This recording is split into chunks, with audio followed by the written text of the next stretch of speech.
আমরা অতীতে দেখেছি সরাইল আশুগঞ্জের এমপি সদরকে আব্বা ডাইকা চলে। আপনারা কি সদরকে বাপ ডাকা এমপি চান?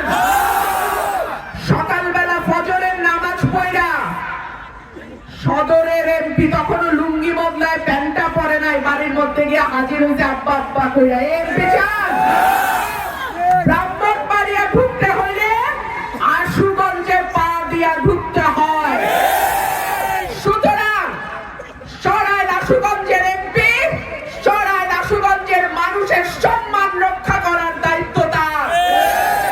অন্য কোন আসনে বাপ ডাকলে সরাইল আশুগঞ্জের ইজ্জত থাকে না।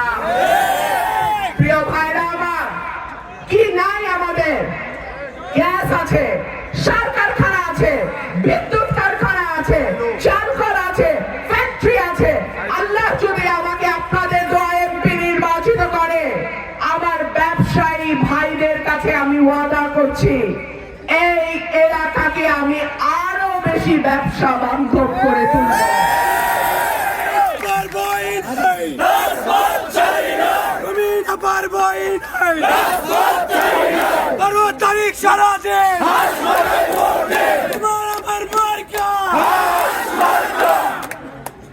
আশুগঞ্জে কেবল বাণিজ্যিক নগরী তাই নয়, আশুগঞ্জ বন্দর।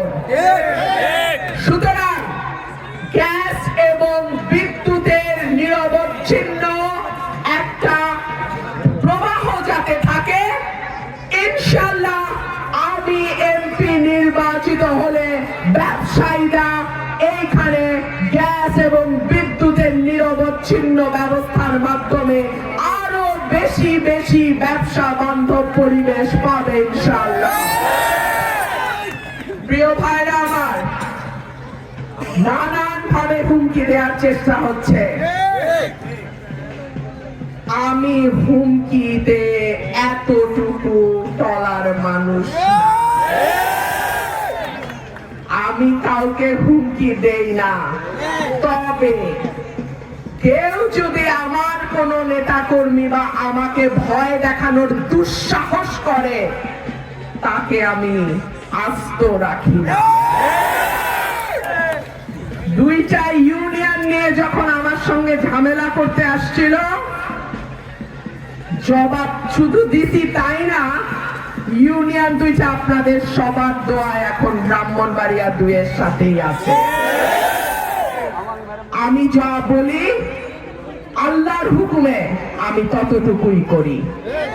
আমি বাড়তি কথা বলিও না, যা পারবো না তা ওয়াদাও করি না। সুতরাং সরাইল এবং আশুগঞ্জকে বাংলাদেশের মডেল উপজেলা করা, আশুগঞ্জকে আরো বেশি ব্যবসা বান্ধব করা, আশুগঞ্জের মাটিতে নতুন নতুন বিনিয়োগ আনা, বিনিয়োগে উৎসাহিত করা, বিদেশিদের সঙ্গে আলোচনা করে কিভাবে এই এলাকায় আরো বেশি বিনিয়োগ আনা যায় সেইটা দেখা। ইনশাআল্লাহ আপনাদের সমর্থন যদি থাকে আমি সেটা করে দেখাবো ইনশাআল্লাহ। প্রিয় ভাইরা আমার,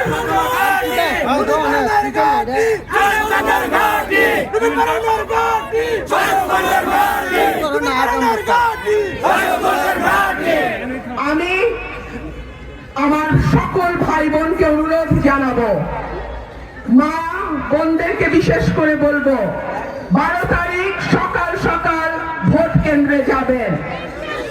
12 তারিখ সকাল সকাল আপনাদের এই বোনকে হাঁস মার্কায় ভোট দেবেন।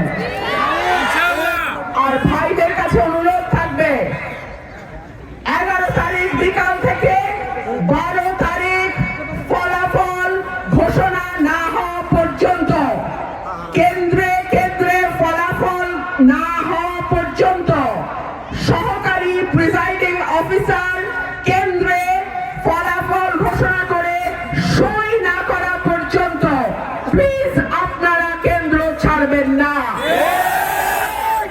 এই নির্বাচনটা সাধারণ মানুষের নির্বাচন। এই নির্বাচনটা অন্যায়ের বিরুদ্ধে নির্বাচন। গত 18 মাসে কি পরিমাণ মামলা বাণিজ্য হয়েছে আপনারা জানেন, কি পরিমাণ চাঁদাবাজি হয়েছে এই এলাকায় আপনারা জানেন, কিভাবে অসহায় মানুষকে জিম্মি করা হয়েছে আপনারা জানেন। যদি এই সকল অন্যায় অবিচার অত্যাচার থেকে মুক্তি চান,